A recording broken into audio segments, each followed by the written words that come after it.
Fala, meus queridos alunos, professor Rigueto de novo na área para nós continuarmos aí a nossa aula de Direito Penal a partir do artigo 2º do Código Penal, né, do material 4, Código Penal, postado lá no material didático da Univale Balneário Camboriú, né, aproveitando aí esse momento que é um momento delicado, um momento de coronavírus.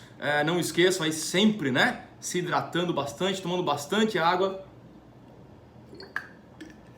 e lavando as mãos, usando álcool em gel, aquela coisa toda, né? Aquele cuidado necessário para a gente combater aí o coronavírus.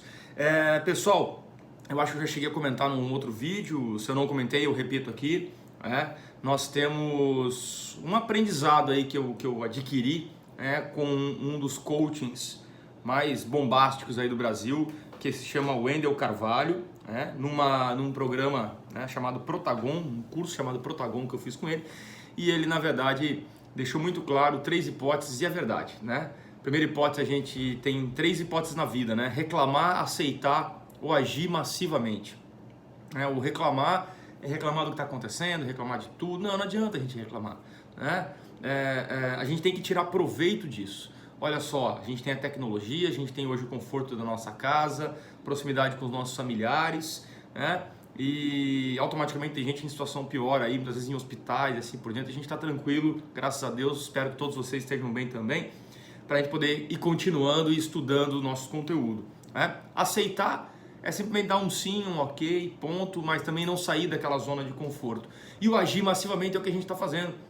A gente não está aceitando tão somente a parada que o Brasil deu, não está reclamando, vamos dizer assim, não devemos reclamar, e sim a gente está agindo massivamente, está correndo atrás da máquina, está indo atrás, na verdade, para recuperar eventual prejuízo que a gente poderia ter, tendo as nossas aulas via YouTube, via todos os meios que os professores da Univale estão utilizando, que a melhor universidade do sul do Brasil aí está fazendo para aproximar o conteúdo de vocês. Não esqueçam, livro do André Stefan, aproximadamente 163 páginas de leitura, livro digital para fazer o nosso trabalho da M1. Vou cobrar ele de cabo a rabo na nossa prova, vai ser uma prova do capeta. Eu vou pegar tudo para vocês, porque vocês precisam de vocabulário e conhecimento. Eu vou dando toques aqui sobre a nossa disciplina e automaticamente a base vem muito desse livro, que é um livro que eu recomendo a leitura. Perfeito? Bom, falamos do artigo 1º e 2º no nosso primeiro slide. Venho falar agora na continuidade do artigo 2º, quando nós falávamos ali de que a lei não retroage, salvo se for beneficiar o réu e tal. E aí vem a questão, por óbvio aqui, de uma regra, né? Ou seja, quando uma lei está em vigor, lembre-se que ela é publicada, a lei penal, na sua regra ela fica na vacatio legis de vacation, vacaciones, período de férias.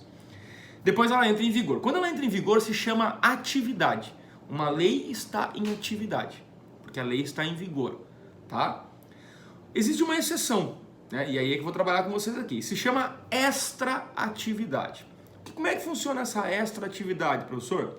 É uma lei que está fora daquele período que você cometeu o crime, tá? Então, ou ela veio depois, ou ela é uma lei antiga, tá? Tá aqui o crime, ela é uma lei antiga, e nós vamos ter que utilizar essa lei. Seja nova ou seja antiga, nós vamos ter que utilizar essa lei na ocorrência desse crime. Então, é uma lei que regula uma situação fora do seu período de vigência. Nosso slide número 7 traz 2 conceitos básicos do que eu estou falando agora para vocês. O primeiro fato diz assim, o fato pode ocorrer antes do início da sua lei, da sua vigência.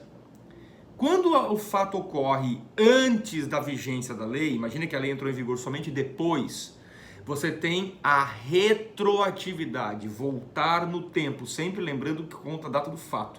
E sempre lembrando que a lei não retroage, só se for para beneficiar o réu. Então ela só vai voltar no tempo se for para beneficiar o réu. Então eu coloco no caso para vocês o slide assim, fato ocorrido durante a vigência da lei A, sentença prolatada durante a vigência da lei B, que é mais benéfica. Ou seja, a lei B é mais benéfica, ela volta na letra A, no fato A, e é aplicado. Isso se chama retroatividade. Só acontece isso quando for para beneficiar o réu. Segundo ponto, o fato pode ocorrer após a sua revogação. Nós vimos no finalzinho da aula passada, revogação expressa e revogação tácita. Revogar é eliminar a lei anterior. Então o fato pode ter acontecido, né, após a sua revogação. Tem uma lei, né, ocorreu o fato e ela revoga. Ela é revogada, certo? Porém, o que acontece? Tá? A lei nova que entra em vigor na data da sentença, ela é mais severa que a lei na época que eu pratiquei o crime. Então pensa comigo, eu pratico o fato, tá, durante a vigência de uma lei boa. Quando o juiz vai dar a sentença, essa lei boa está revogada.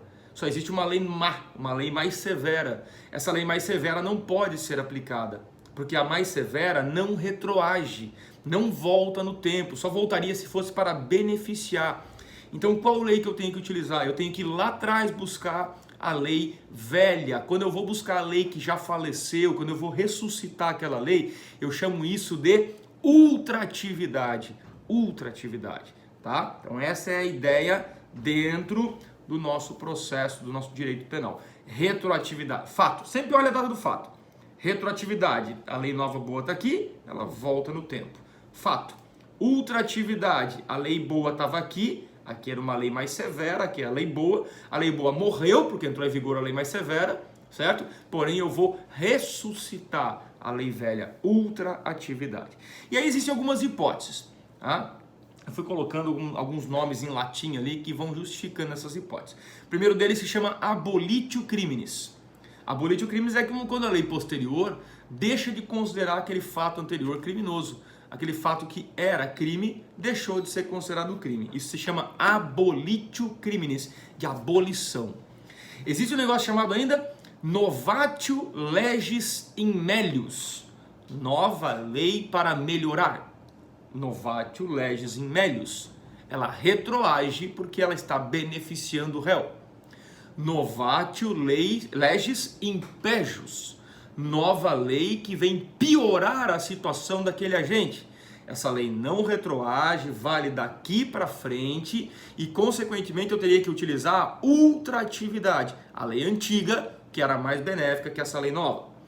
E ainda assim, um negócio chamado novatio legis incriminadora. Você pratica um fato, e aí vai lá para o artigo 1º do Código Penal. Não há crime sem lei anterior que o defina, nem pena sem prévia cominação legal. Logo, uma novatio legis incriminadora é uma nova lei criando um crime, ele só vai valer para quem cometeu o crime após a sua vigência. Perfeito?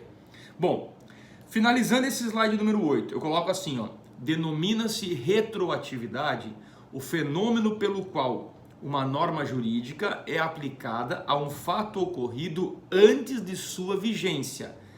Fato ocorreu, baseado numa outra lei, entra em vigor a nova norma. O que é retroatividade? É um fenômeno pelo qual a norma jurídica é aplicada a um fato ocorrido antes de sua vigência. Ocorreu antes, ó. Aqui tinha uma outra lei. Ela ocorreu com base nessa lei. A nova lei retroagiu. E, segundo, e ultratividade, a aplicação dela após a sua revogação. Repito, fato, lei antiga, fato, lei nova. Essa lei nova é muito severa. Lei nova revogou a lei antiga. Mas a lei antiga, por ser mais benéfica, eu ressuscito a lei antiga e coloco ela em prática. Retroatividade, ultratividade. Fechou? E para finalizar esse tópico do artigo 2º, eu ainda trago para vocês um negócio chamado lei intermediária. A lei intermediária, tá, é quando ocorrem 3 leis sucessivas. Tá? E deve sempre ressaltar que vai ser aplicada a lei mais benéfica entre elas. Eu vou tentar dar um exemplo aqui, até com a minha garrafa d'água. Vamos pensar aqui. Vamos pensar que a garrafa d'água aqui, tá? A garrafa d'água aqui é o fato, certo? Ela é o fato. E imagine que nós tenhamos aí, vou usar os controles aqui, tá? A mão, aliás, não vai nem pausar, porque tem que ser mais. Vamos pensar aqui, tá? Nós temos uma lei e eu cometo fato.